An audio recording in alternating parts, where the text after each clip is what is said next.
life, every day, late at night, not okay. All I want, and I pray, all I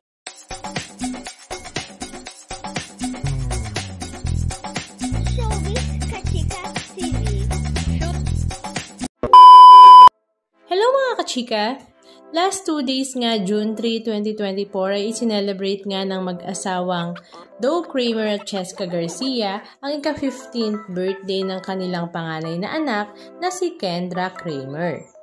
15 years old na nga si Kendra at talaga namang marami nga sa mga netizens ang napapawaw sa kanyang kagandahan at marami nga ang nag-e-expect na siya nga daw ang next future Miss Universe na mala Catriona Gray.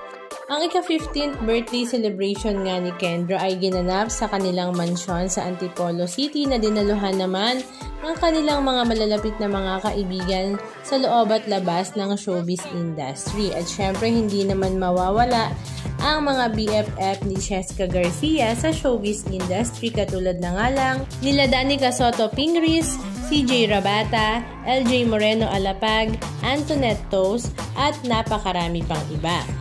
Pero ang pinaka-highlight nga ng lahat ay ang father and daughter dance nila Doe Kramer at Kendra. Na ayon nga kay Doe ay hindi naman daw siya marunong magsayaw pero para nga sa kanyang panganay ay gagawin nga niya ang lahat. At ang resulta nga ay talaga namang napawaw ang lahat sa kanilang sweet dance. Halika at panoorin natin.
Anong masasabi nyo mga kachika? Just comment down below. And please don't forget to subscribe. Thank you!